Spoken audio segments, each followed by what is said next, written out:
Good afternoon, everyone. Welcome to the first event in our 2013-14 season of the Provost Forums on the Public University and the Social Good. We're very excited to be back with the second season of the Provost Forums, building upon our success last year. We're both excited and honored to welcome this year's inaugural speaker, Dr. Caronline Hoxby, Professor of Economics at Stanford University. I can't think of any issue more central to our series topic than the ones that are announced in her lecture title today, Opportunity, Meritocracy, and Access to Higher Education. Nor do I know of a more distinguished scholar to discuss these issues than Professor Hoxby. We are indeed very fortunate to have her with us today. Today's lecture will be followed by as many as 8 more during this academic year, along with smaller related events. In the coming months, distinguished guest speakers will address a variety of subjects related to public higher education from a variety of perspectives. Those subjects include accessibility and affordability, economic conditions, legal issues pertaining to intellectual property, scientific research, the value and role of the humanities, the public university's contribution to regional development, and campus diversity. We're very happy that in this year's scheme, the perspectives of our UC Davises will receive even greater attention. Our forum in January will feature students in dialogue with the UC Davis Study Group on Accessibility and Affordability, and our final forum in the spring will enable an undergraduate team from the Davis Honors Challenge program to present its new research on UC Davis student views pertaining to the public university and the social good.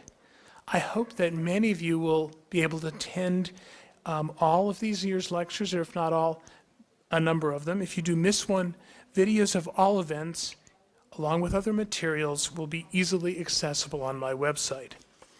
Before beginning, I want to personally thank the Provost Forum's Organizing Committee for doing such an excellent job in planning and arranging our events both this year and last. My office's co-sponsors for the series, the Community and Regional Development Program, the Center for Poverty Research, and the Center for Regional Change. And finally, Professor Ann Stevens for moderating today's forum. Let me end with just a few words of context. The Provost Forums on the Public University and the Social Good grew out of conversations I had with faculty and students in the fall and winter of 2011 to 12. As all of you will remember, this was a period of great turmoil at UC Davis, and understandably so. Clearly, our campus community and the larger public urgently needed to embark upon more inclusive and more informed and hopefully more productive dialogue on what the public university should and can be in the 21st century. Today, our campus is somewhat calmer than it was 2 years ago, in part because we have made significant progress in ameliorating the financial burden on our students.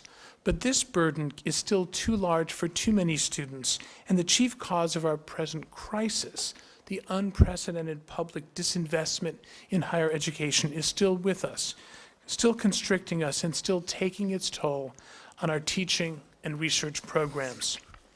The Provost Forum series then has 2 major goals. The first is to increase our knowledge and understanding of issues that are both complex and often obscured by passion, fear, and the heat of ideological and partisan battle.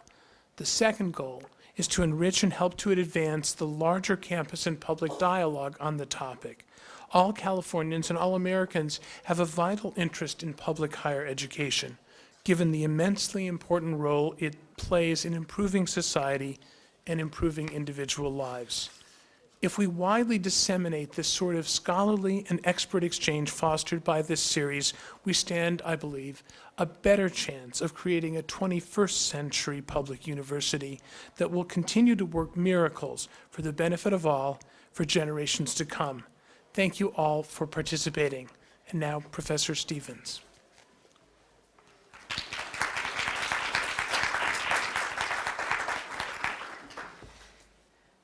Thanks very much, and thank you all for being here as we come back from the Thanksgiving break. I'm Ann Stevens. I'm professor of economics and director of the Center for Poverty Research here at Davis. When we founded the center, one of the critical ideas behind the research mission of the center was to recognize that education, because of its role and its potential in promoting social mobility, should be a part of a research agenda that was interested in looking at social and economic mobility. The potential of education in general and the potential of higher education to contribute to social mobility is really at the core of the recent work of today's speaker, and so we're very happy to have her. Caronline Hoxby is the Scott and Donya Bommer Professor of Economics at Stanford University and Director of the Economics of Education program at the National Bureau of Economic Research. She's also a senior fellow at both the Hoover Institution and a fellow at the Stanford Institute for Economic Policy Research. Many of us in economics know her work well, so I'm excited that she gets to speak to a broader audience today. She's done much work on school choice, peer effects, financial aid, and university finances, among other topics. Caroline was a Rhodes Scholar, received her PhD from MIT, and then served on the faculty of Harvard University prior to joining Stanford. Many of us as West Coast economists were thrilled when she decided to move west a few years ago and come to Stanford. And we're even more thrilled to have her on our campus today. Please join me in welcoming Professor Caroline Hoxby.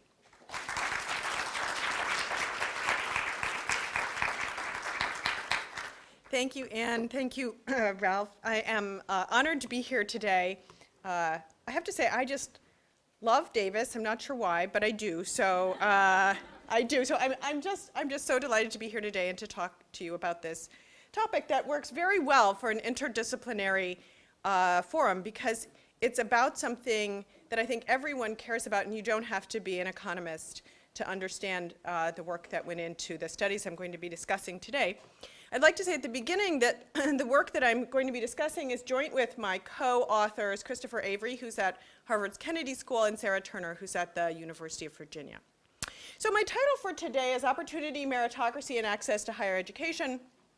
And indeed, higher education is potentially one of the most important sources of intergenerational mobility in the United States. And I'm going to talk first to give some context about why it is that we should care about this issue. And then I'm going to walk you through a lot of results about low-income students and what happens to them in higher education. And then we'll try and come back to the big themes at the end of the talk today. So my first point is I'm going to talk a little bit about what's at stake here. Then I'm going to talk about the nature of the problem for low-income students who would like to be upwardly mobile in the United States. And then I'm going to talk about solutions. I know it's very unusual to have an economist who's interested in talking about solutions, but I will try to do that today and show myself to be a little different than we normally are. All right, so what's at stake? I think what's primarily at stake is the nature of our meritocracy in the United States. Nearly everyone I talk to agrees that if a student who comes from a low-income background or comes from a background with other disadvantages is able to do well enough in primary and secondary school to be a real high achiever and to be very well prepared for college, then that student should have the opportunity to do that. And that's really important for the individual, so that individuals have a sense that there is justice in our society, that if they have put in the effort and they have the aptitude, they can have the same level of achievement as someone from a more advantaged background. I think it's also just good for economic growth. If you think about it, we have an economy that is now highly skill dependent. Our highest growth industries are the industries where high-skilled people work. So we don't really want to leave potentially high-skilled people in jobs where they're not able to exercise all of their aptitude and all of their potential human capital, all of their potential skills. Just from a selfish point of view about having the most economic growth in the United States. I should mention that when I talk, I'm using the word meritocracy pretty deliberately and not income mobility. And the reason is that a lot of economists talk about income mobility as though it's all good. But income mobility means both up and down. Okay? In other words, if I decide to just give out lottery tickets to hundreds of millions of Americans, I could generate a lot of income mobility. That would not be meritocracy. That would just be people moving up and down in the income distribution. What we're talking about today is something more fundamental to the nature of society, and that is about meritocracy, whether if you earn the opportunities, you get the opportunities. The next thing that's at stake is incentives. So it is an accurate characterization to say of low-income students in the United States that they are more likely to be low achievers. I didn't say they are never likely to be high achievers, and we're going to talk about that quite a lot, but they are more likely to be low achievers. Well, maybe one of the reasons for that is that they have lower incentives to be high achievers because they're not as able to translate achievement in schools into lifetime earnings opportunities. And what we're going to see today is that there is definitely a story to that. So it does matter. If we want people to work hard in primary and secondary school and to take full advantage of the opportunities society has given to them, then we have to ensure that they have the right incentives to do so and that they can earn the rewards.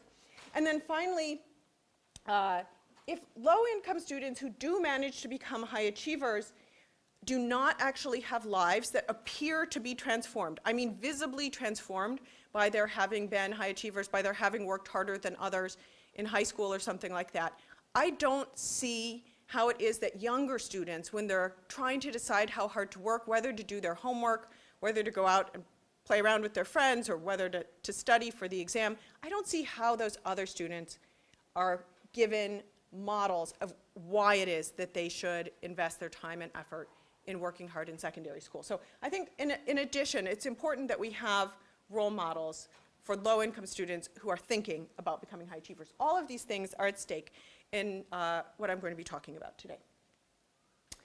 Okay, so let me tell you a little bit of a story about how we got started looking at low-income high achievers.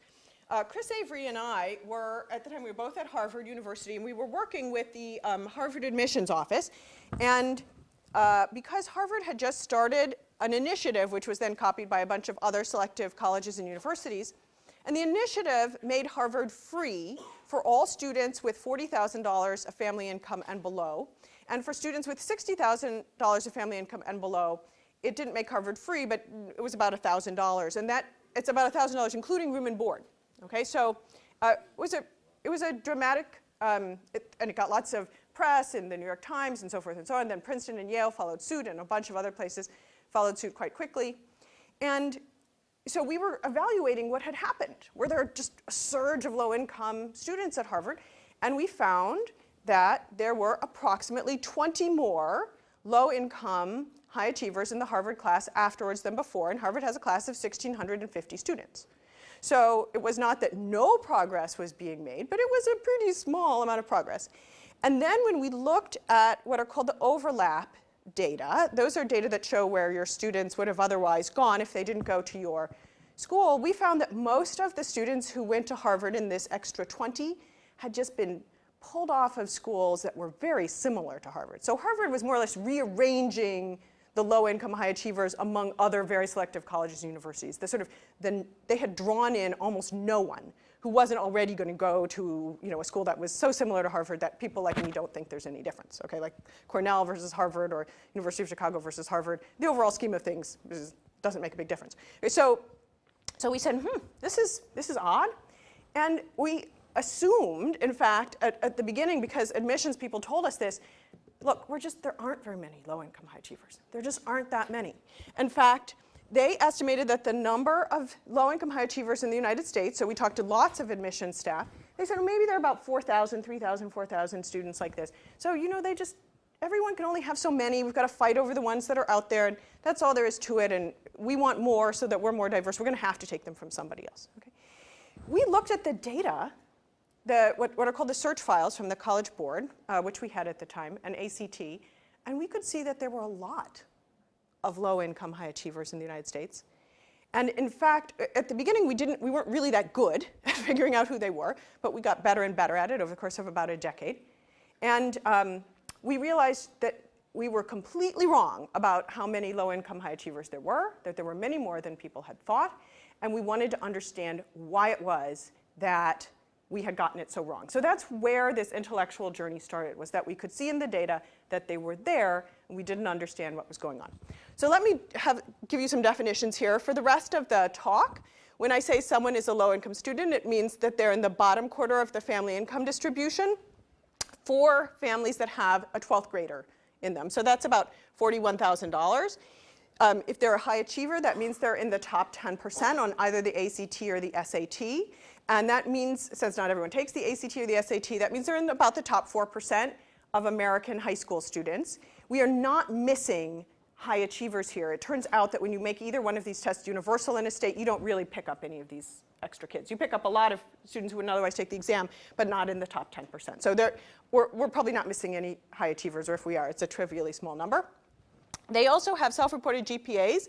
In high school, these are self-reported to the College Board or ACT, of A- or higher. These tend to be quite accurate self-reports because of the role played by these two organizations. And it turns out that this threshold doesn't really matter anyway, because if you're in the top 10%, you tend to have an A- or higher GPA anyway. And the original estimate we had, based on this sort of anecdotal information, was that there were about 4,000 maybe. Okay, that was sort of the upper limit. When we looked very carefully at the data, we found out that there were about 35,000. Okay, so something had to explain why it was that people thought there were 4,000 and there were 35,000. And the basic explanation, which we're going to come to, is that they weren't applying to any selective college or university. The reason that no one thought they existed was they were on no one's radar screen. You can't tell who they are just by walking around the United States and saying to people, you know, hey, are you a low-income high achiever? That you don't have that conversation very much of the time, or at least I don't. And as a result, if they didn't apply to any selective college or university, they didn't know that they were out there. Okay? All right. So how is it that we know that the problem is that they're not applying? Well, first, let's look at what high-income high achievers do, because this will be what is probably in your mind about what high achievers do in the United States. And you're right if you're thinking of high-income high achievers. So we're going to, high income, I mean the top quarter of the family income distribution.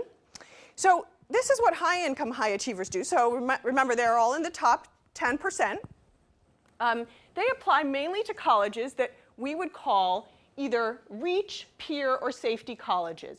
And what I mean by peer is that their own SAT or ACT percentile is within 5 percentiles of the median student at the school to which they're applying. That's a general definition of a peer college, okay? So 5 percentiles. And a safety college, a lot of economists sort of define as between -5. So the median student has scores 5 percentiles below yours to something about 15 percentiles below yours, okay? And reach, is kind of hard for these students to have reach colleges, because that would mean they'd have to have applying to a school that has scores where the median student has scores 5 percentiles above theirs, which really doesn't happen. I mean, there aren't that many schools like that. Okay, so reach school is not very relevant for this group of students, but peer and safety schools. And if you look at high-income high achievers, what you see is that they mainly apply to peer and safety schools, and some of them apply to schools that are what I like to call safer than safe, okay? And a lot of these are actually state flagship universities that are smart application choices, but are not all that selective for the median student. That doesn't mean that they don't have honors programs or that they don't offer a lot of opportunities for high-achieving students. They often do, but their median student may not have such high achievement. And you see there's a little tail of students who are applying to much less selective schools, but it's very rare.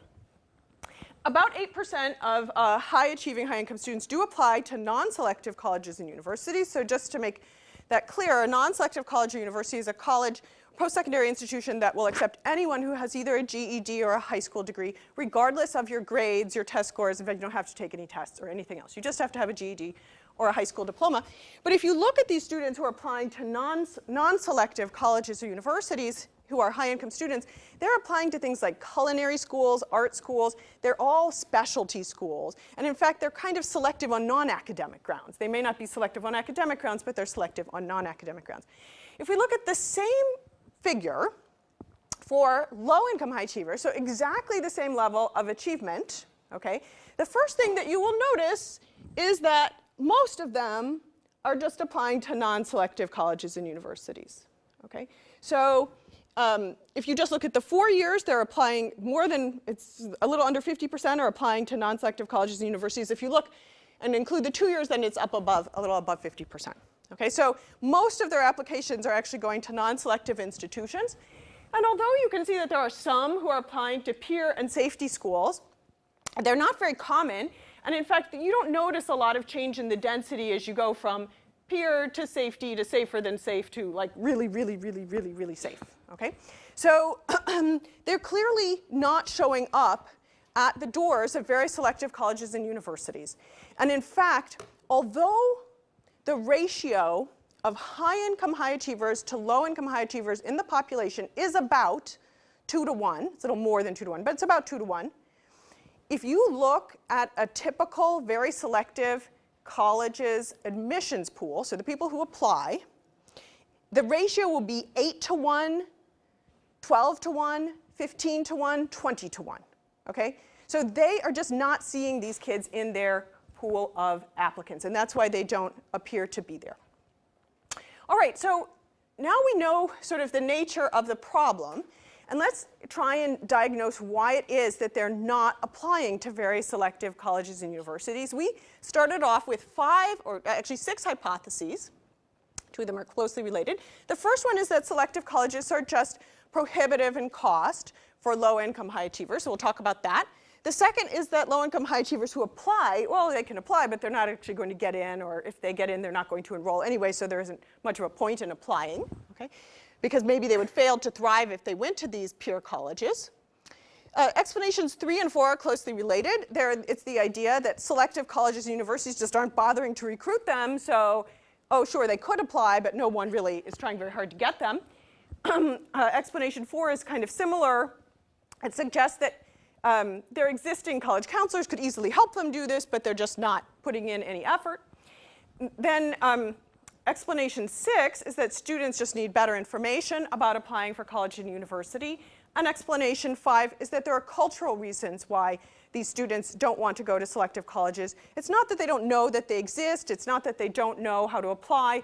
It's not that the cost is prohibitive. They just don't want to go because they don't think they'll fit in, or mom and dad don't want them to go, or they're the only person who speaks English in their family and they can't leave home because they feel they'd be leaving mom and dad bereft of, you know, the one person who can translate and so forth for the family. So there could be a bunch of cultural reasons why people might decide not to apply to peer colleges. We're going to try and look at each one of these explanations in turn, although quickly. Okay?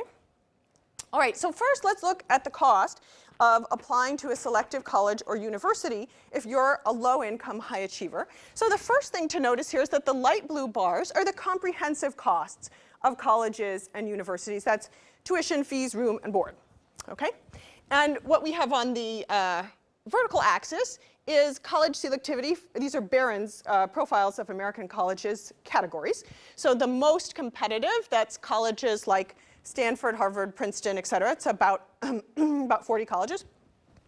Highly competitive plus, highly competitive, and it goes all the way down to less competitive, which is, you notice Barron's is very tactful. Everyone is somewhat competitive until they're not competitive at all, okay? So then there's the no selection, 4 years, and then we've got the 2 years, private, public, and for profit. So the first thing you'll notice is that if you're just looking at the light blue bars and you ignore the for-profits, which are a bit of an outlier, which I could talk about for hours, but I won't, pretty much as you go to a more selective college or university, the comprehensive costs go up. Okay? However, if you look at the out-of-pocket cost for a family who's at the 20th percentile of family income, which is sort of our typical student, you'll notice that the single cheapest option is the most competitive schools. And more generally, as you go to more and more selective four-year colleges, it gets cheaper and cheaper, okay? So this is unusual. It's not normal that when you go and you say to a, you go into, say, buy a car, they show you the Lamborghini, and then they say, now that is inexpensive, but this, economy Chevrolet or something, that's going to cost you a heck of a lot. So people, this is not intuitive for people, that as they go to a place that has a comprehensive cost that is higher and higher, and that actually has resources that are bigger and bigger, they are going to pay less and less. So it is understandable that students might not get the fact that although comprehensive costs are going up, what they will pay is going down. What's called the net price is going down. Okay, so anyway, that we sort of have knocked off the explanation here for prohibitive cost of selective colleges, because in fact, what we could really see in the data was that most of the low-income high achievers were paying more to attend colleges that had 1/10 to 1/20th the amount of resources per student as the colleges that they could get into and pay, in some cases, nothing to attend. Okay? Even within that most competitive group, as you get into the most selective ones, you pay less and less. Okay? All right, so that's not a good explanation. They were paying more to attend less selective colleges. All right, what if when they apply, they either don't get in or they don't do very well? Well, that would be a good reason to not apply.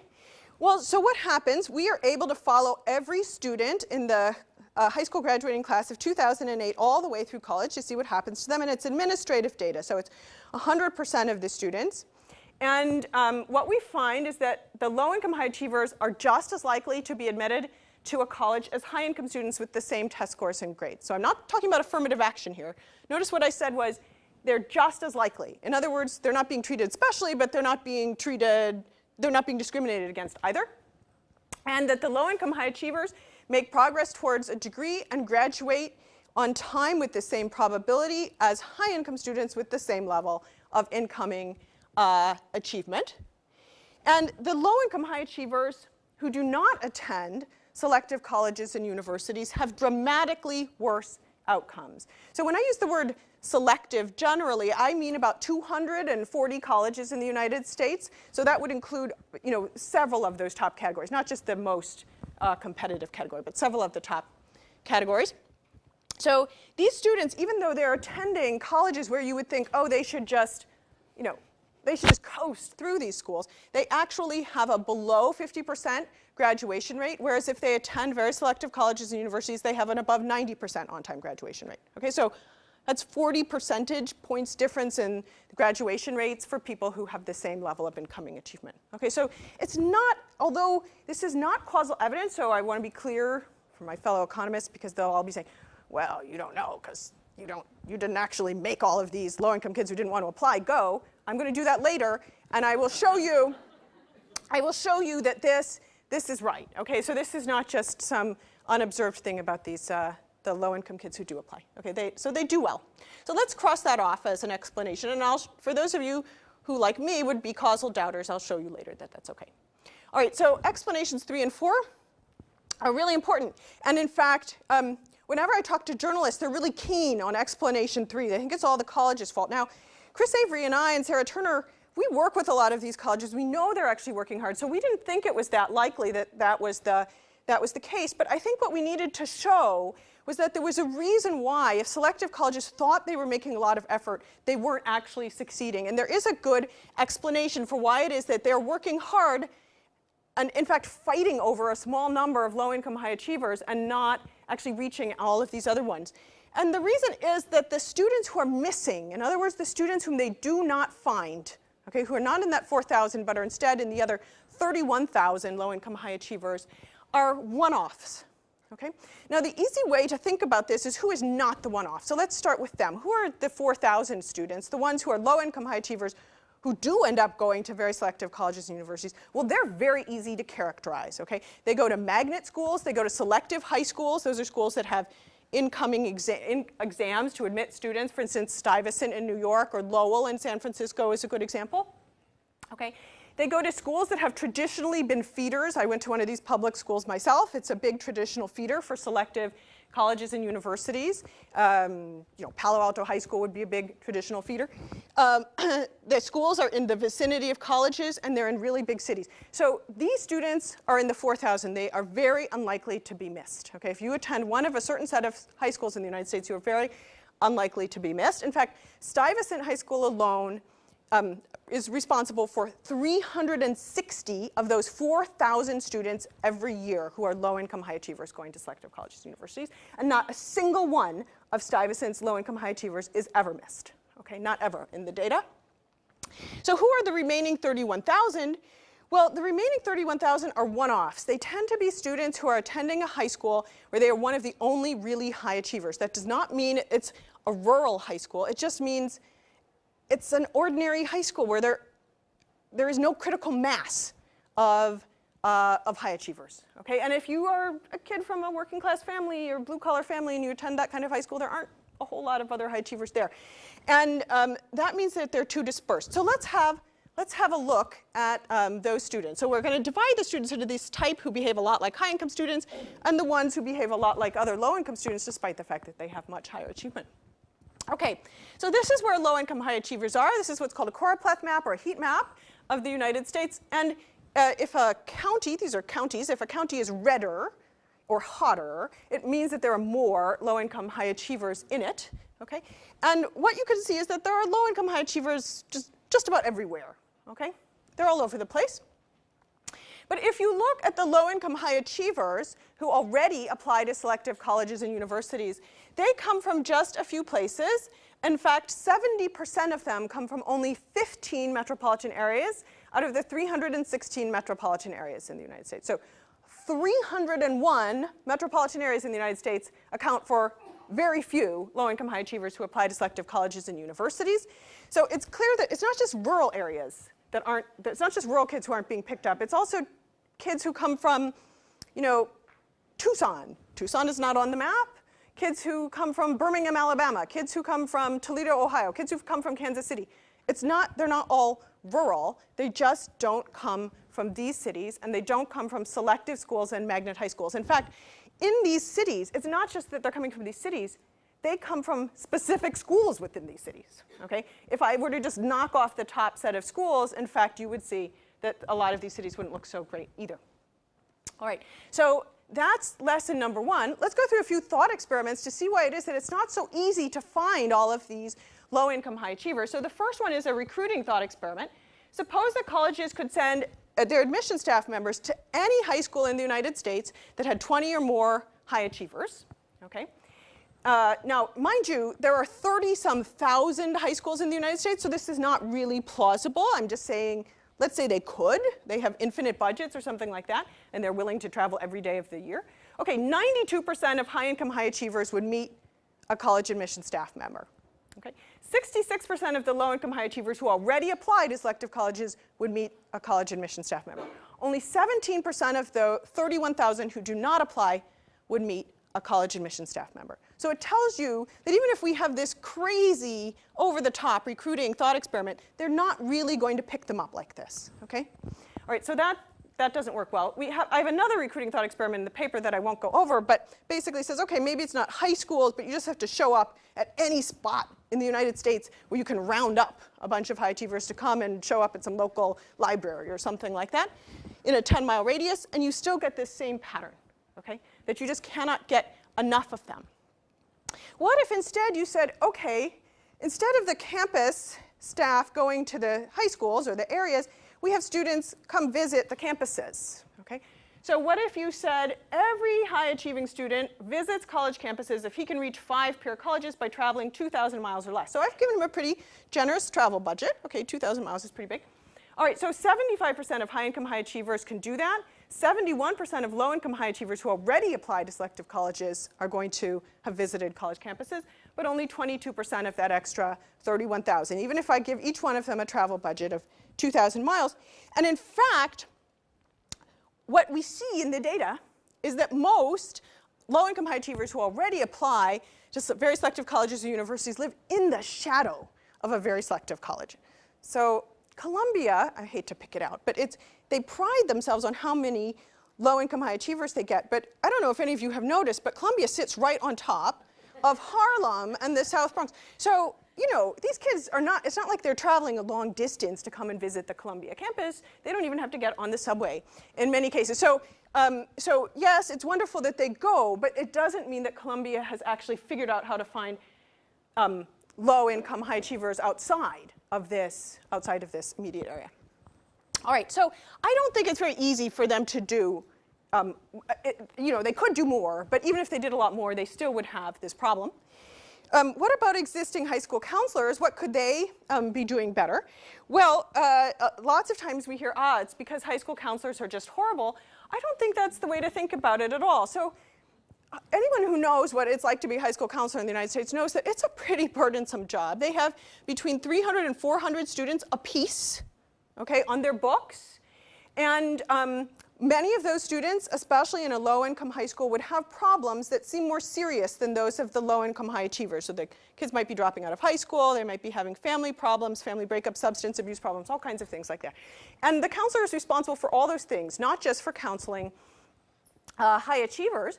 So let's suppose that a counselor only develops expertise if he or she himself attended a peer college, or at least 5% of his or her students are high achievers, so that it makes sense to kind of develop expertise in this whole admissions process. Well, that gets you basically every one of the low-income high achievers who already apply to very selective colleges. They all attend high schools that have 5% of the students who are high achievers. That tells you something about them. And it gets you virtually all the high-income high achievers. And it just doesn't help you at all with the 31,000 low-income high achievers who are not already applying. Okay?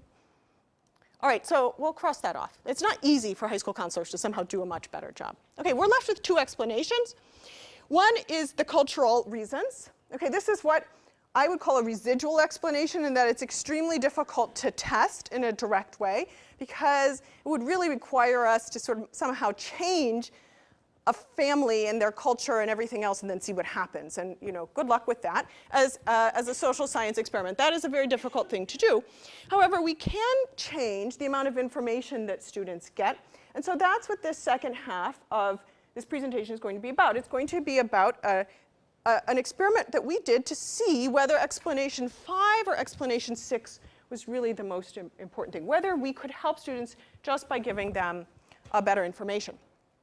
Okay, before I get to that, let me just summarize the takeaways at this point. There are many more low-income high achievers than anyone thought.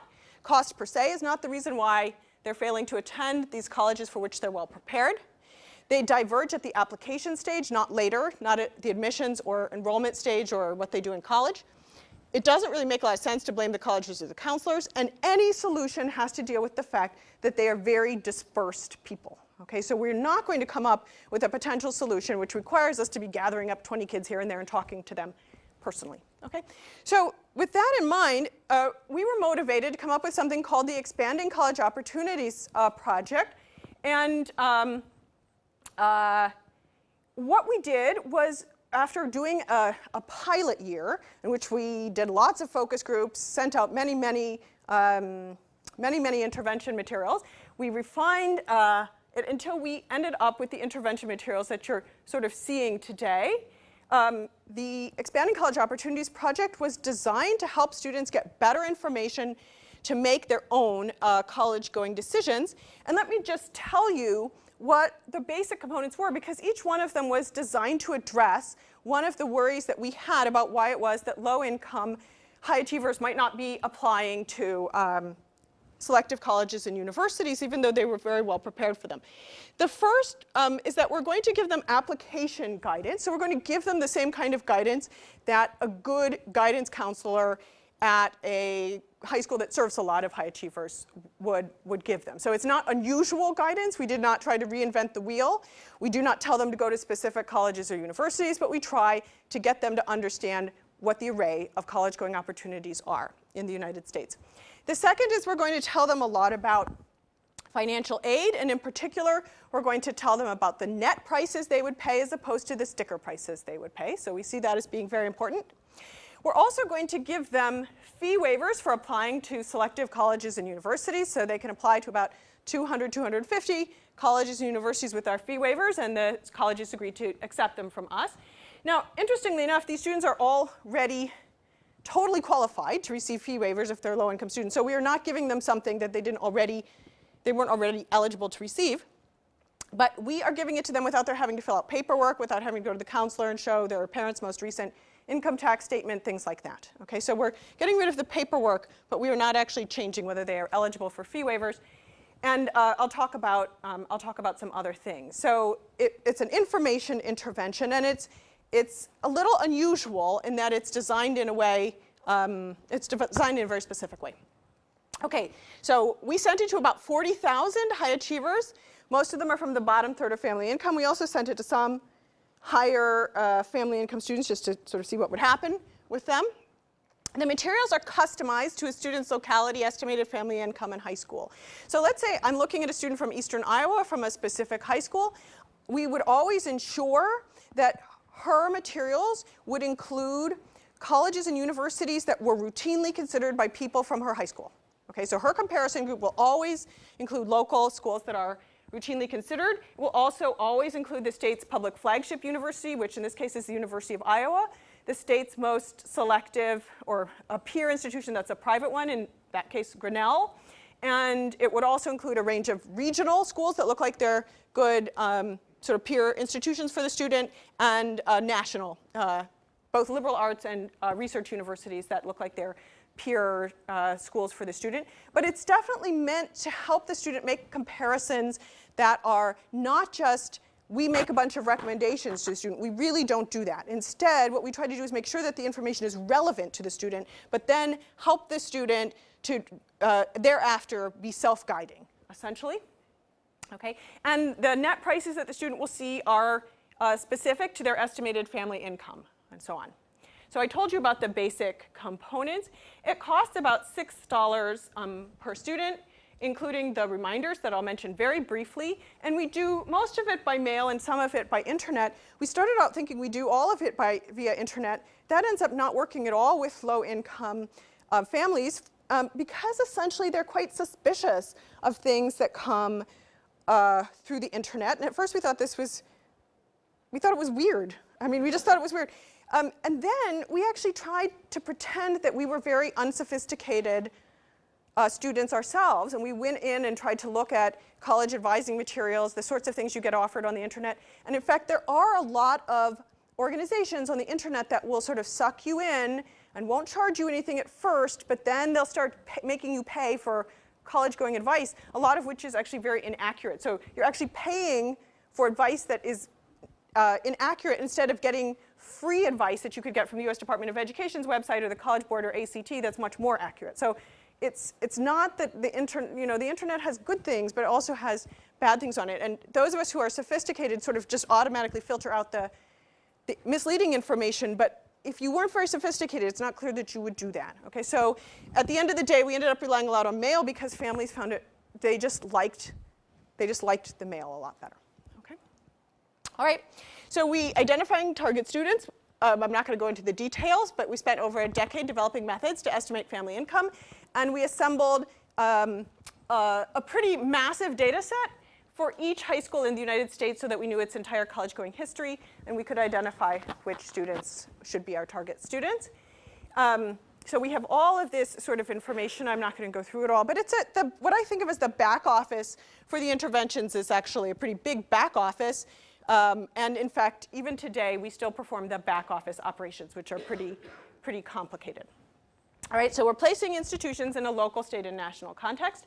Some common misunderstandings about the expanding college opportunities intervention are that we recommend colleges to students. We definitely do not do that. In fact, even when we're choosing what regional and national colleges they're going to see on their initial comparison lists, they are randomly picked, okay, from among colleges that look like they're peer colleges for this student. There is no standard set of materials. They are specific to each student or students in each sort of location. I mean, if you went to the same high school and had exactly the same characteristics as another student, you would receive the same thing, but otherwise, they're pretty customized. They're very user-friendly, and they have very low per-student costs, so the variable cost is very low, but they're not really simple in the sense that they're not just generic brochures that we're sending out. Okay, the back office is actually pretty sophisticated. I like to think of it as being like Amazon, okay?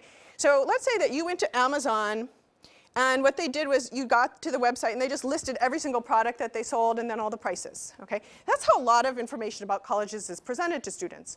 And it's not that you couldn't use all this information and figure out, stuff, but a lot of people wouldn't be bothered. Instead, when you go to Amazon and you say, I want to buy this vacuum cleaner, they give you other guidance. You don't end up seeing everything that they sell on their website. They channel your search very efficiently. And by doing that, they actually make you buy vacuum cleaners. Okay, so we're not selling vacuum cleaners, but we're trying to help students find the relevant information fast. Okay? All right, this gives you an example of a graduation rate handout. This would be different for students from different areas. But just to give you a sense of why it matters that you look at graduation rates, say you look at New Hampshire. New Hampshire, the University of New Hampshire at Manchester, has a graduation rate of 20%. Okay? And Dartmouth College, for which these students are very well qualified, has a graduation rate of 86%. So if you didn't know that, you might not realize that it would make probably a big difference for you to go to one school versus the other. So we have things like this, so that they're informed about graduation rates and instructional spending, things like that. This is an example of a fee waiver. They are student-specific, so you cannot hand them on to your friends. This is a college organization chart. So one of the great things about having this big database is that if a student would signal to us anything about which colleges that they were most interested in, then we could send them customized reminder charts and customized reminders through the mail. So they would know, oh, I need to sign up to take these SAT 2 tests. My letters of recommendation are due today. We tried to be like the nagging parent, except through the mail and the internet, not and obviously we weren't doing it on a personal level. You don't do that for 40,000 students by calling them up personally and saying, register for the SAT 2s today. So we had all these follow-up materials that were sent to them, and they were somewhat customized as well, depending on what the student had indicated about where they were interested in applying for college. Again, sort of all the customization was done by the computer. Because it was a randomized control trial, evaluation was very straightforward. We surveyed the students annually, and it's a great survey. It's really fun. Sarah Turner and I haven't done very much with it yet, but we now know a lot about high-achieving students in the United States. If you survey 40,000 students, you end up knowing a lot about how they make college-going decisions and so on, and it's very exciting stuff. We also use the National Student Clearinghouse, which contains administrative enrollment information for about 95% of students in the United States. These folks are good enough to get information from every college and university and gather it all together and figure out where every student is in the United States at any given time. Okay, so let's look at the effects of getting the Expanding College Opportunities intervention. We'll first look at application decisions, and then look at admissions, and then we'll look at enrollment, and I'll tell you about a few other things. So now, first of all, how do you interpret these nice little arrows with numbers? What we're looking at is the students who receive the Expanding College Opportunities intervention relative to the control students. So to give you an example, this number 56%, it means that the probability of applying to a peer college is 56% higher among the students who get the intervention compared to the students in the control group. So using the control group as a base, they're 56% more likely than the control group students to apply to a peer college, okay? 56% more likely. Or for instance, this is the number of colleges to which they are admitted. So they apply to 31% more colleges than do the students in the control group. Or they submit 48% more applications than the control group does. Okay, so it's always the control group that is the base. Right? All right. And you'll see that their probability of admission to a peer college, remember this is one where the median student is within 5 percentiles of their own, goes up by 78% relative to the control group. So a 78% increase over what the control group does. These are big effects, but I should emphasize that this does not mean that the low-income high achievers are immediately going to start behaving just like the high-income high achievers, because they start from quite a low base. Okay, so even if they double the probability of admission to a peer college, that doesn't mean they're all going to peer colleges or anything like that. It just means that relative to what they were going to do if they did not get the intervention, there's a very big effect on their behaviors. These are big effect sizes. This is now enrollment outcomes, because it's not obvious that just because you apply, you're going to be admitted. We saw actually that they were admitted, so that's clear. But you could still decide not to enroll. I mean, these Expanding College Opportunities people, they send you these fee waivers and so forth, so you might say, okay, I'll apply. But then that doesn't necessarily mean you'll enroll. But you can see that their probability of enrolling in a peer college goes up by 46% relative to the control group. And they end up attending colleges where instructional spending, student-related spending, and graduation rates are substantially higher. So they are different colleges and universities. I'm going to just skip over the next two slides, but give you the basic findings, which is that the interventions do work less well, as we would expect, on high-income students. So we sent them to some high-income students to find that out, and it's true. And they also do not work very well, in fact, they don't work at all, on students who go to schools like Stuyvesant or traditional feeder schools, because those students are already getting lots of information. I will tell you just a funny story, and that is that students sometimes are very enthusiastic about receiving the materials and occasionally tried to undo the randomized control trial for us. So students would write us and say, I photocopied all these materials and gave them to all the students in my advanced placement classes. And we'd say, oh God, or I sent them to my cousin who could also benefit from these materials. So, all right, yes, well, okay. Anyway, so the students who, you might worry that these students who were induced to attend more selective colleges and universities were not going to do well there. And I said I would come back to this point because the evidence I showed you before was not credibly causal, but this evidence is. So we are inducing students to apply to very selective colleges and universities who wouldn't otherwise do it, okay?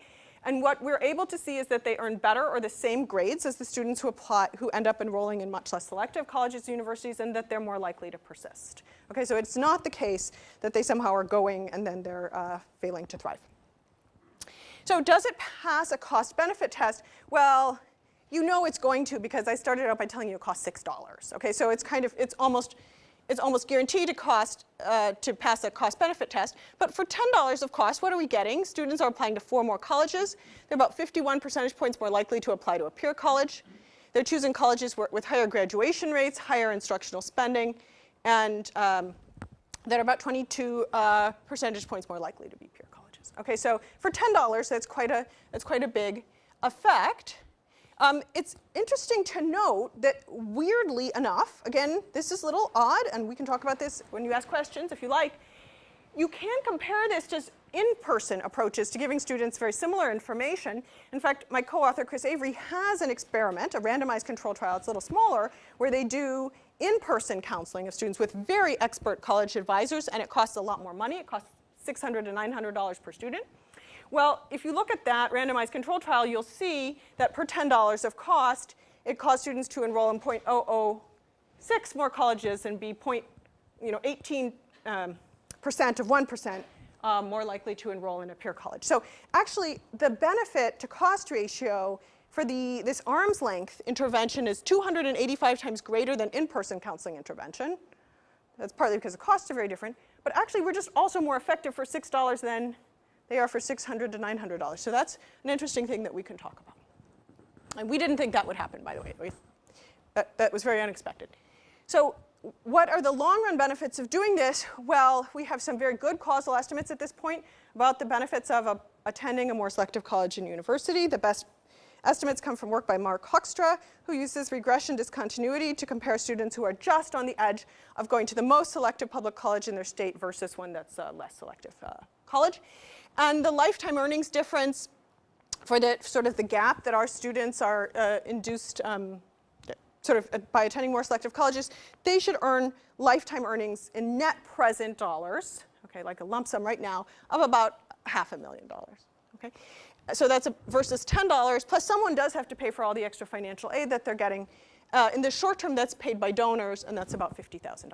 So we still have a really great return on the investment. Okay, so what are the takeaways? I think the key takeaways here are, it is not the case that low-income high achievers are just culturally opposed to attending the best colleges available to them. They do aspire to attend them. We also see that a lot in the survey data. That's terribly obvious in the survey data, but of course, we need the randomized control trial to verify what we see in the surveys. We can achieve a partial solution to this problem by giving them better information. So it's really a combination of this customization, the big data, and so forth and so on, and then just sending things at the right time and all that. Right now, the College Board has already rolled out interventions like this for all low-income high achievers who take any College Board test, and the ACT is going to do it probably starting next year. They're working on getting up to speed. And there are direct benefits for society, which are very large, like at least $16 billion per cohort, but those are just the direct benefits for the students who themselves go.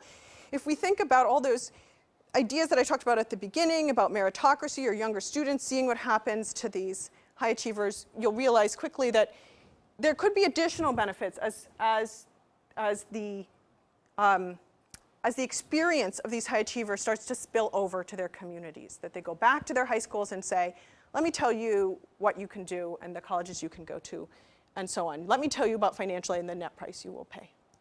Okay, so let's go back to the big picture about meritocracy.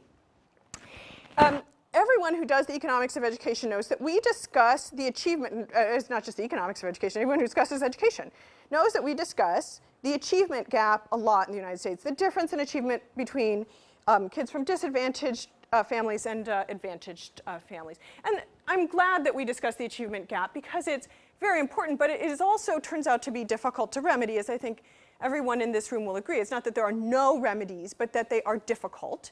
They're not silver bullets. And many of the remedies are inherently controversial. For instance, two remedies that are often discussed are affirmative action, redistribution of school dollars from affluent school districts to poor school districts, things like that.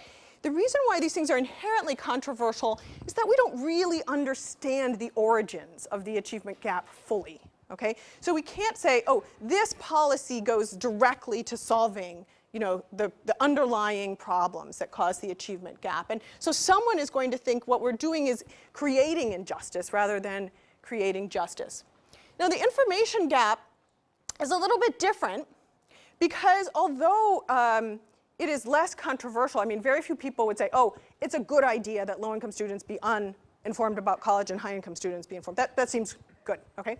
It's a little less controversial, one, because I've never heard, no one ever says that to me, but also because it turns out not to cost very much to remedy. Okay, so that's a big difference. It does not involve transferring millions of dollars or thousands of dollars or something else. It's actually quite cheap to remedy, and it could be potentially important in creating the achievement gap in the first place. Maybe one of the reasons low-income students are less likely to be high achievers is they don't see the point.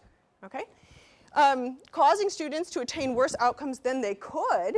Even if they have been high achievers in high school, we've seen that a lot of low-income high achievers could have probably achieved better outcomes if they had been better informed. That's kind of what the experiment tells us.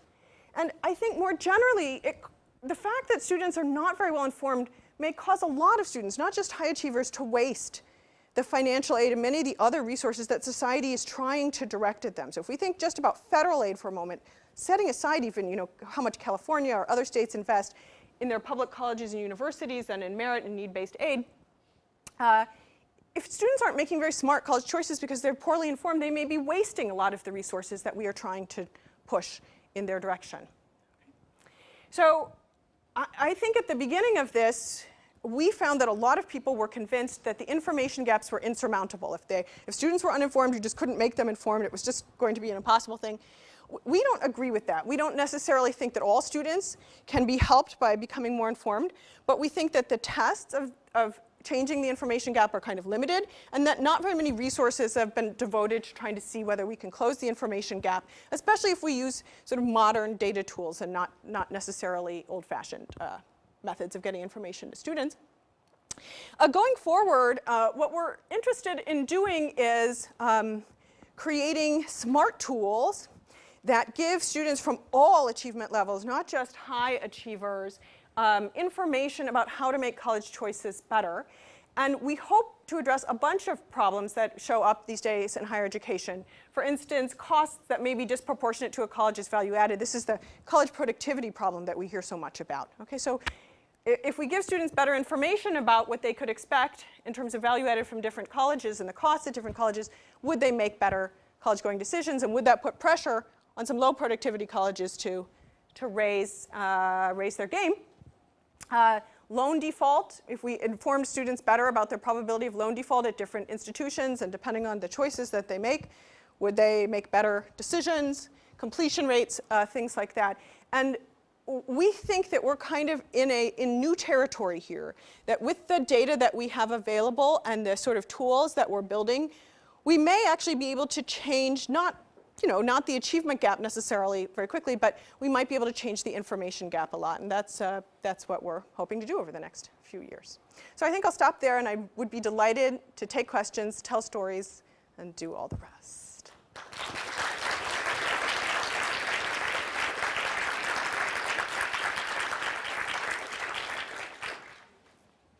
So there are microphones, so try to wave your hands if you have a question, so we can get the question.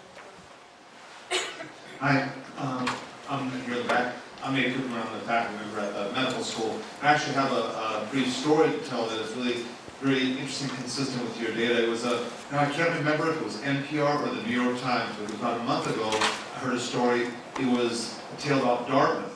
And it could have been any of the fancy Ivies, I think, but it was particularly about Dartmouth. And they were saying that about half of the student population at Dartmouth come from these very fancy feeder private schools. 50% of the students is what they were saying, despite, I don't know what the percentage of high schools in the United States are private versus public. And they're saying that the fact that they're having a very difficult time because these particular students were very high maintenance and did in fact get a lot of trouble, and that Dartmouth was sort of reconsidering its admission policies and their selection of students. And it's just sort of interesting. I don't know how Dartmouth does in terms of identifying these high-achieving, low-income students, but do you have any general comments about that? Well, I don't think Dartmouth does, I don't think they're not doing as good a job as a lot of other places. Remember, what I told you was that the admission staff at a very selective college or university might see 20 high-income high achievers for every low-income high achiever they see. So they can admit all of the low-income high achievers who apply, and they're going to fill the rest of the class, okay? And what they see is a whole bunch of applications from high-income high achievers. So my sense is that it's not so much that Dartmouth has some kind of great surplus of low-income high achievers and it's just not admitting them. That's not true. I mean, if you see the admissions data, that's just not true. They're admitting the ones they see, helping them out.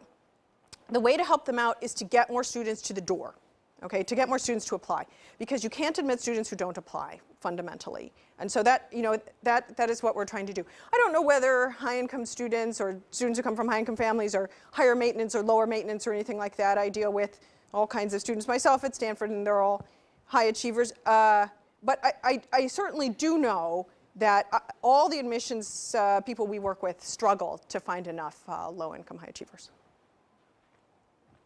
Mm-hmm. I'm intrigued by the role model part of your story here, and I'm wondering whether people are actively studying how that could work to close this loop, and whether or not people are, what people are doing to actually go about adding that component to this information sort of cycle. Right. So we are actually studying that. One of the neat things about the work that we do is that we don't just study the students who are in our experiments, but we can study all the students who are in high school, as it were, behind them. And we can look for what I call the trail. So let's say that we have a student who gets the Expanding College Opportunities intervention, and then we see that they are induced to attend a different college than they would otherwise probably attend relative to the control group. Do we then see that there is a little trail of students who appear to be becoming more sophisticated about college applications in the high school? We might even see that that particular college ends up getting a disproportionate number of applications as that person comes back and says, I don't know about colleges in general, but this is the financial aid I received. Okay, so we can look for that, and we are looking for that. I can tell you anecdotally that we get lots of stories about this from the students who participated.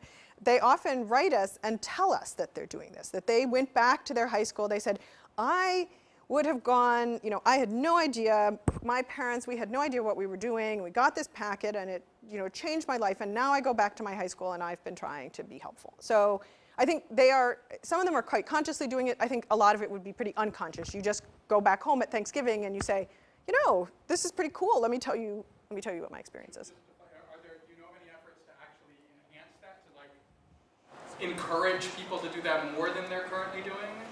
Well, so I think, in fact, once the College Board and ACT get more up to speed on just doing the basic interventions, you can do more things with social media to help. We did not use social media in the randomized control trial for the obvious reason that we do not want leakage to the control group, right?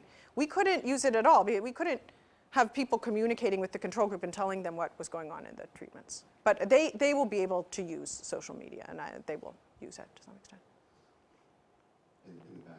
I have a question about what you think might have caused some of the high-achieving, low-income, high-achieving students to underperform when they applied and had entered the low, the word you used, the lower. The less selective. Yeah, Yeah, we don't entirely know, but so let me tell you some of the things, hypotheses that are on the table. There's sort of, the reason we don't know is that it's a package deal, okay? It's not as if we can turn things on and off at less selective colleges and see which is the thing that matters and so forth. So that's why it's hard to know exactly what's going on.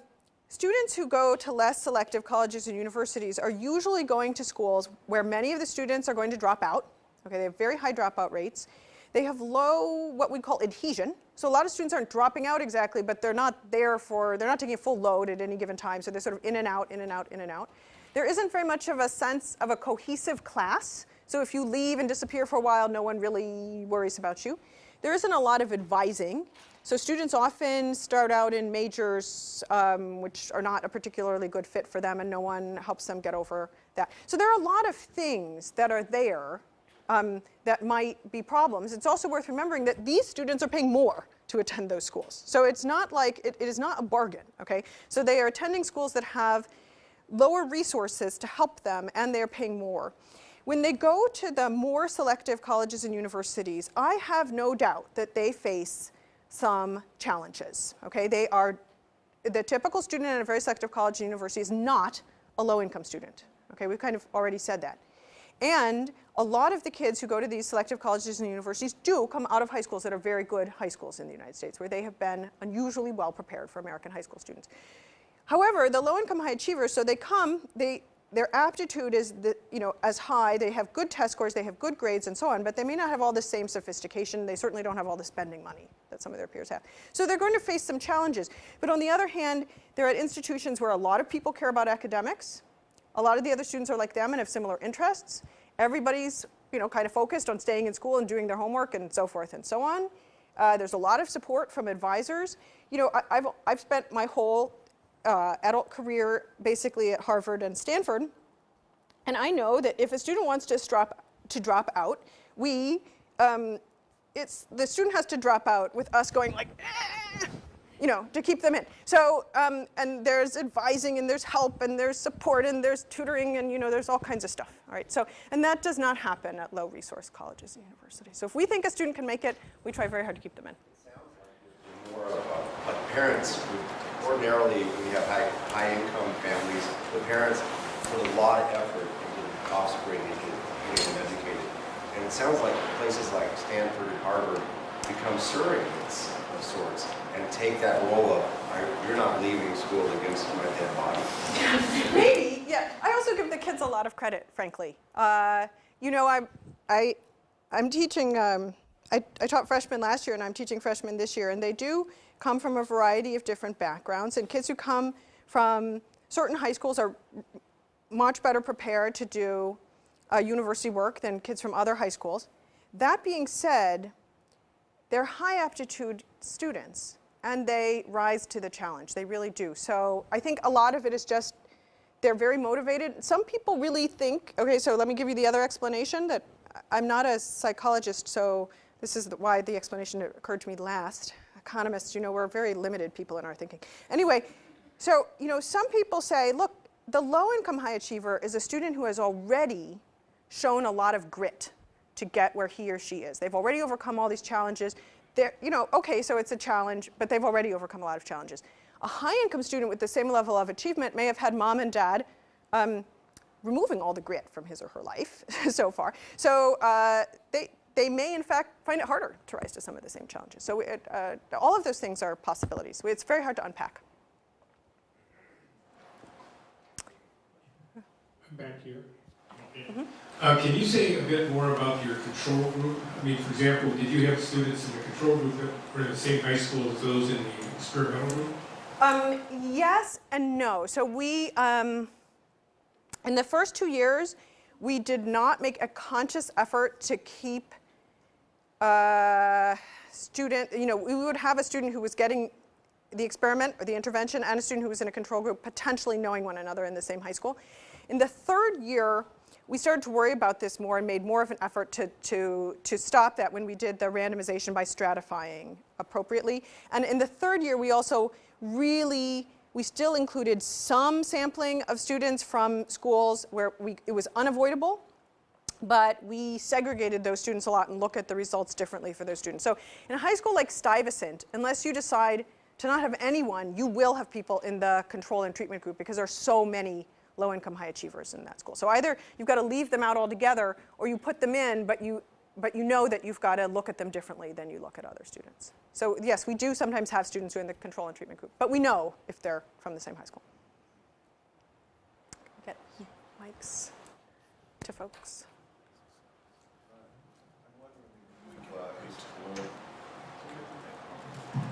I'm wondering if you explored the students that work at the same time.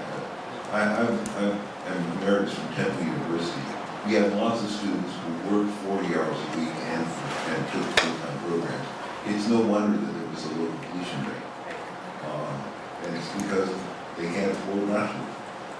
So in the work that I was describing today, no, we did not look at that very much, although we do have survey data about how much they're working. So we do know that the students who end up being induced to go to more selective colleges and universities work a lot less. They work many fewer hours per week in jobs, in other words, as opposed to studying. But the work that Sarah Turner and I are doing right now focuses a lot on issues like that. So I'll be able to tell you more in a couple of years, I guess. Yeah. Mm-hmm. Steve Lee here in the Office of Graduate Studies. And so since I'm working with graduate students, I'm just sort of trying to extrapolate from this. And so I'm sure graduate school admissions is very different, obviously, but I'm just sort of curious about any type of thoughts that you might have as you think about extrapolating through graduate school, junior faculty, and so forth through the various stages. I think, yes, graduate school admissions is quite different because we know a lot more about students when they're applying for graduate school, obviously, because they have undergraduate records at that point. But my sense is that the same problems of information exist, though probably in a quite muted form. The students who we see who are very high achievers, who end up not going to a very selective college or university, okay, but end up going to sort of a non-selective college or something that's kind of much less well, it's for students who are much less well prepared than they are. Their level of sophistication about what they would need to do to qualify for graduate admissions is probably much lower as well. We will follow them over time, so we will find out what happens, but they're not at that stage yet. So maybe I'll have an answer in a little while. That would be my hope. In the back to your left. Please tell me if I'm wrong. If I understand your story, you tell the story that the goal, the universities, is fixed and that you provide a navigation tool to reach those goals. It means the main problem is seen in the students who has to apply to a place that stays fixed where it is. Did it ever occur to you to think whether the universities have to change, or the university system, the way in which this country educates people and accepts people? So I actually think that that universities in the United States are not, okay, they are very slow changing. That is true. But fixed, I would say no. And in fact, one of the most, if you look back 50 years at very selective colleges and universities in the United States, they have changed enormously. In fact, there are really no bigger changers out there. Because at one point, what they did was mainly admit students from a very small number of private schools that were very local to them, that were often private boarding schools. In fact, before World War II, especially earlier in the 20th century, places like Harvard, Yale, Stanford, et cetera, and many other selective colleges and universities, I don't want to just focus on the ones that are the most selective, they really were not that selective on academics because they were essentially so selective on family background and what high school and so forth you went to. They have changed enormously by becoming enormously more diverse in terms of their student bodies. Many more people are now not 6th generation or 10th generation or whatever it is Americans, but are first generation. They're much more ethnically diverse, racially diverse. They're much more income diverse than they used to be. Now that doesn't mean that they are that they don't need to keep changing, but I don't think one ought to think of them as fixed. And furthermore, I'll tell you why I don't think you ought to think of them as fixed. Their model, in fact, the model of all selective colleges and universities in the United States, is a model essentially of meritocracy. This is how these institutions work, and it's why it is that they're very unusual in the world. So many countries don't have anything that looks like this slice of public and private colleges in the United States. Why? Because our model is kind of a special model. So let me take the private model first, because it's the easier one. So you take a place like a Stanford, okay? Its real goal is to take students who are very able to benefit from its resources, which are enormous, okay, on a per student basis. So you don't want to take students who aren't going to use the resources well, because Stanford is chipping in any place between, say, $60,000 for students who are full pay, up to like $110,000 per year for students who pay nothing. Okay, it's putting all these resources in. It is hoping that those students get high value added out of going to the university and perceive themselves to have high value added, that it is, they perceive themselves to have had transformed lives, and that when they are 60 years old, they give money back enough so that Stanford can fund the next class. That is how a top private university works in the United States. That is the financial model, okay? Now, public universities are a little more complicated because the state legislature is involved, and we could talk about this for a long time. Okay, I'd love to talk about this. This is so fun. However, there is a pattern that is similar. It's just a little bit more difficult. So it is that we educate people at the University of California, Davis. Their lives are transformed by this, okay? They become taxpayers who would, otherwise they wouldn't have been able to pay these taxes because they wouldn't have had the same human capital. That gets funneled back into the next generation of people who go to UC Davis. Okay, it's the same basic loop. It's just more complicated because, as we've noticed, there's a state government someplace involved, and there's these things called taxes, and it's not so fun. Okay, but but it's still the same basic loop. This is how these universities exist, and why it is that many countries which do not use this model do not end up with such a diverse array of colleges and universities. So I don't think, in fact, I think in many ways, if Harvard doesn't want to go down the tubes in 40 years, it had better find the low-income, high-achieving students, educate them, transform their lives, and get them to attribute a lot of their success to having gone to. If it doesn't do that, if it just takes in a bunch of students who are going to be high-income no matter what, I predict it will be bankrupt in 45 years. Mm-hmm. Yeah, don't you see that there are some diminishing returns here? Because this is the information age, and just giving people information, at some point you're going to get past the easy ones. And you're right, these are higher achievers, they act, but there are a lot of other barriers out there that become much harder. And another part to that is the for-profits, whose whole way of being is information. Disinformation, I guess you could call it sometimes. Anyway, yeah, so you are dealing with that too. And then there is the whole social or political aspect, which is financial aid, and as a society, are we willing to put up all the extra financial aid that these people will require, which we haven't. So this is a very good set of questions. Let me, I'm not sure I'm going to answer them fully, but let me try. Your first question is about, if we solve the information problem, aren't we still going to be left potentially with a lot of other big problems? And I think the answer is probably yes. Okay, so let's say that we somehow manage to solve the information problem for every low-income student in the United States, and they're really well-informed, they make very smart, well-informed college-going decisions. I'm not claiming that that is going to solve all the college-going problems in the United States. But I'm a kind of practical gal, so I say, let's solve the easy problem first. Okay, it's cheap, it's easier to solve, maybe we can do this better. Our information technology has really improved a tremendous amount over the past couple of decades. So let's nail this problem, and then we'll go on to all these harder problems, all right? And some of those harder problems may actually resolve themselves a bit because we've solved the first problem. So I am hopeful, but it is optimism, I haven't tested it, that if we make it much more obvious to low-income students that they can actually go to very selective colleges, that they will change some of the culture in their own high school, so that they will. I don't think we can change it for them by going in and doing cultural interventions, but I think they can change I think they can change culture for themselves. your next question is about, essentially, will the U.S. step up to the plate for financial aid and other resources if we have all of these low-income students who do decide that they want to take advantage of educational opportunities?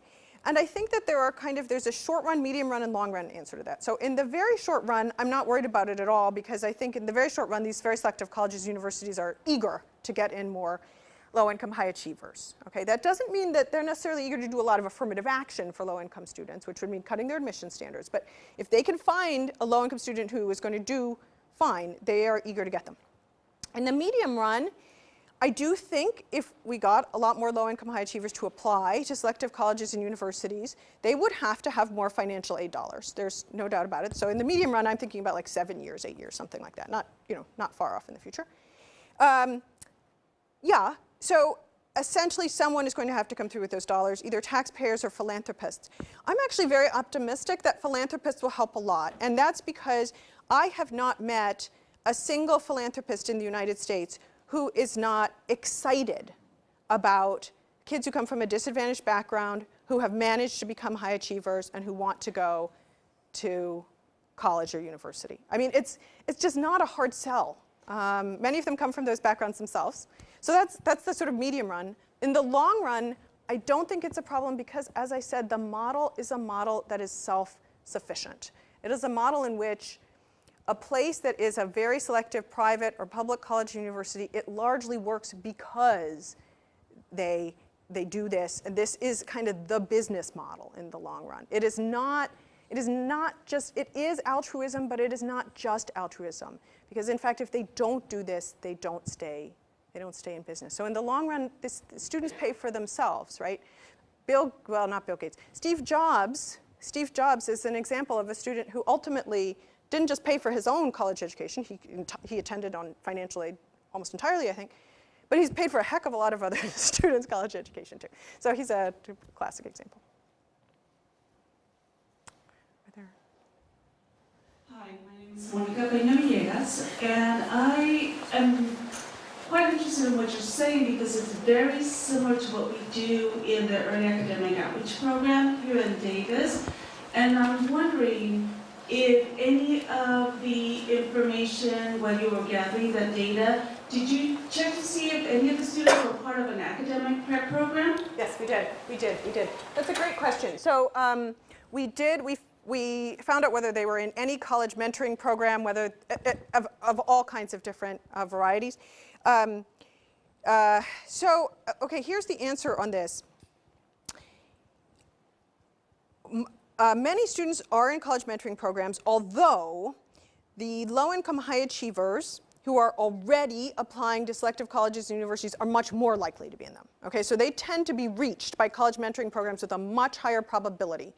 And that's partly because college mentoring programs, by their nature, want to gather a critical mass of students. And so they are essentially trapped in this same critical mass problem that we saw for the colleges.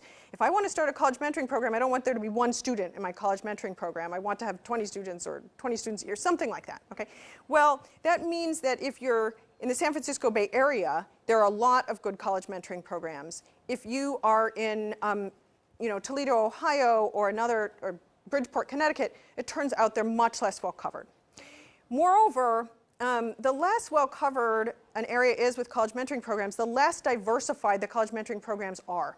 So there may be a college mentoring program in your area, but in fact, it could be that they have no more expertise in students attending selective colleges and universities than does your high school counselor. They have the same problem, that they now have a very diverse set of students, and so they're good at getting students to go to college at all, but they may not be good at helping students make choices about different types of colleges. The fact that Davis has a college mentoring program is very typical, right? So it has a college mentoring program and probably works with students who are somewhat in the area, right? I doubt that you're going every place, okay? Well, that's why you see that right around every selective college and university in the United States, there's a little pool of low-income high achievers who make it to selective colleges and universities. It's because these programs succeed, but there's still a lot of people who aren't in any of those basins, catchment basins, as it were. So I think we should adjourn the formal part of today's talk. I invite all of you to join us for a reception outside, continue these discussions of these issues informally, and let's thank Caroline.